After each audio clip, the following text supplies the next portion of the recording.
നമസ്കാരം. ക്രൈസ്തവ നേതാവ് KPCC അധ്യക്ഷനാകണമെന്ന പൊതുവികാരമുയരുന്നതിനിടെ ഈഴവ പ്രാതിനിധ്യ ചർച്ച ഉയർത്തിക്കൊണ്ട് ഐ ഗ്രൂപ്പ് നേതാവായിട്ടുള്ള അടൂർ പ്രകാശ് രംഗത്ത് വരികയാണ്. കോൺഗ്രസിൽ ലക്ഷ്യമിടുന്നത് അധ്യക്ഷസ്ഥാനം, KPCC അധ്യക്ഷസ്ഥാനം അല്ലെങ്കിൽ സംസ്ഥാന രാഷ്ട്രീയത്തിലേക്കുള്ള മടങ്ങി വരവിലൂടെ ഒരു മന്ത്രി പദവി. ക്രൈസ്തവരെ വെട്ടാൻ കോൺഗ്രസിനുള്ളിൽ ചരട് വലിക്കുന്നതാണെങ്കിൽ രമേശ് ചെന്നിത്തല നേതൃത്വം നൽകുന്ന ഐ ഗ്രൂപ്പും KPCC അധ്യക്ഷസ്ഥാനത്തേക്ക് ഒരു ക്രിസ്ത്യൻ സമുദായ അംഗം വേണമെന്നുള്ള ചർച്ചകൾ അത് നടക്കുകയാണ്. ആ ചർച്ചകൾക്കിടെ മറ്റൊരു അവകാശവാദം സജീവമാവുകയാണ്. ക്രൈസ്തവ പ്രാതിനിധ്യത്തിനായി കോൺഗ്രസിലെ ഒരു വിഭാഗം ചർച്ച സജീവമാക്കുന്നതിനിടെയാണ് ഈഴവ പ്രാതിനിധ്യ ചർച്ചയുമായിട്ട് ഐ ഗ്രൂപ്പ് നേതാവായിട്ടുള്ള അടൂർ പ്രകാശ് എത്തുന്നതും. ലോക്സഭാ തിരഞ്ഞെടുപ്പിന് ശേഷം കെ സുധാകരൻ KPCC അധ്യക്ഷ സ്ഥാനത്ത് നിന്ന് മാറുവാനുള്ള സാധ്യത വളരെ വലുതാണ്. ഇതിനിടെയാണ് ഇത്തരത്തിലുള്ള പുതിയ ചർച്ചകൾക്ക് ഇടം നേടുന്നത്. KPCC പ്രസിഡന്റ് സ്ഥാനത്തിന് അവകാശവാദം ഉന്നയിച്ച് മുതിർന്ന നേതാവായിട്ടുള്ള അടൂർ പ്രകാശ് രംഗത്ത് വരുമ്പോൾ എന്തുകൊണ്ടാണ് അത്തരത്തിലുണ്ടാകുന്നത്? കെ സുധാകരൻ KPCC പ്രസിഡന്റായി തുടരുന്നതിൽ ഒരു വിഭാഗം എതിർപ്പുയർത്തുന്നതിന് ഇടയിലാണ് ഈഴവ സമുദായത്തിൽ നിന്ന് തന്നെയുള്ള അടൂർ പ്രകാശ് അവകാശവാദവുമായി രംഗത്തെത്തിയിരിക്കുന്നത് എന്നുള്ളത് ശ്രദ്ധേയമാണ്. ഐ ഗ്രൂപ്പിലാണ് അടൂർ പ്രകാശ് ഇപ്പോൾ ഉള്ളത്. ആറ്റിങ്ങൽ MP ആയ അടൂർ പ്രകാശും KPCC അധ്യക്ഷനാകാൻ ശ്രമം സജീവമാക്കിയിട്ടുണ്ട് എന്നുള്ളതാണ് വസ്തുത. രമേശ് ചെന്നിത്തലയുമായി അടുപ്പമുള്ള നേതാവാണ് ഈ അടൂർ പ്രകാശ്.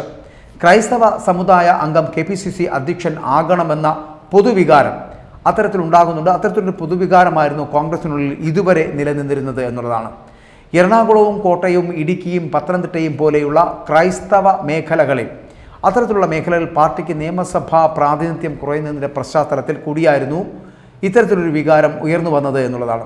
താരതമ്യേന മുതിർന്ന നേതാവായിട്ടുള്ള ആന്റോ ആന്റണി, യുവ നേതാക്കളായിട്ടുള്ള റോജി M. ജോൺ, മാത്യു കുഴൽനാടൻ, ഹൈബി ഈഡൻ എന്നിവരുടെയൊക്കെ പേരുകൾ ഈ ചർച്ചകളിലൊക്കെ ഉയർന്നു കേട്ടുകൊണ്ടിരിക്കുകയാണ്. അടൂർ പ്രകാശ് എന്ന് പറയപ്പെടുന്നത് അതിനിടയിലാണ് ഒരു പുതിയ നീക്കവുമായി ഇപ്പോൾ രംഗത്തെത്തിയിട്ടുള്ളത്. അതിന് പിന്തുണ ഐ ഗ്രൂപ്പ് നൽകുകയും ചെയ്യുന്നു. ഉമ്മൻചാണ്ടിയുടെ മരണത്തോടെ കോൺഗ്രസ് നേതൃത്വത്തിന് ക്രൈസ്തവ വിഭാഗത്തിലുള്ള സ്വാധീനമെന്ന് പറയപ്പെടുന്നത് നഷ്ടപ്പെട്ടു എന്നുള്ള ഒരു വിലയിരുത്തൽ തന്നെ ഇപ്പോൾ സജീവമായിട്ട് നിലനിൽക്കുന്നുണ്ട്. അതുകൊണ്ട് തന്നെയാണ് ക്രൈസ്തവ നേതാവ് KPCC അധ്യക്ഷനാകണമെന്നുള്ള ഒരു പൊതുവികാരം ശക്തമായത്. എന്നാൽ ഇതിനെതിരെ ഇപ്പോൾ നീക്കം നടത്തുന്നത് കോൺഗ്രസിലെ തന്നെ പ്രബല വിഭാഗമായിട്ടുള്ള ഒരു പുതിയ ശാക്തിക ചേരിയാണ് എന്ന് പറയേണ്ടി വരും. രമേശ് ചെന്നിത്തലയും ഉമ്മൻചാണ്ടി നേതൃത്വം നൽകിയിരുന്ന എ ഗ്രൂപ്പിലെ ഒരു വിഭാഗവും ഇപ്പോൾ ഒരുമിച്ച് നിന്നുകൊണ്ടുള്ളൊരു നീക്കമാണ് നടത്തുന്നത് എന്ന് പറയാം. ഈ ലോബി തന്നെയാണ് പുതിയ നീക്കങ്ങൾക്ക് പിന്നിലെന്ന് പോലും വിലയിരുത്തപ്പെടുന്നുണ്ട്.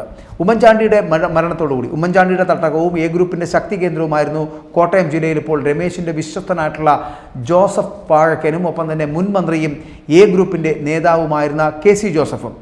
അവർ തമ്മിൽ കൈകോർത്തുകൊണ്ട് നീങ്ങുന്ന ഒരു സാഹചര്യം ഉണ്ടായിരിക്കുകയാണ്.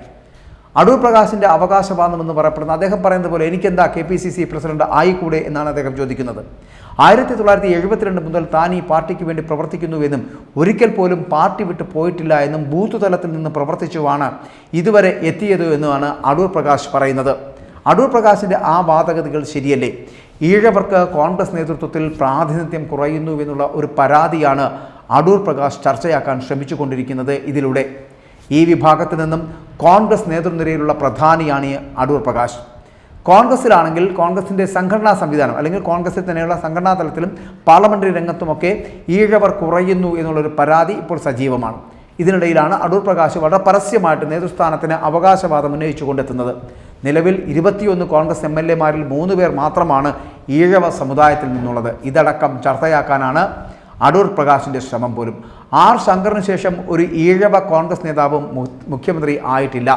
AK ആന്റണിയും ഉമ്മൻചാണ്ടിയും മുഖ്യമന്ത്രിമാരായപ്പോൾ ഒപ്പമുണ്ടായിരുന്ന വയലാർ രവി തഴയപ്പെട്ടു എന്നുള്ള വാദവും ഇവർ ഉയർത്തിക്കാട്ടുന്നുണ്ട്.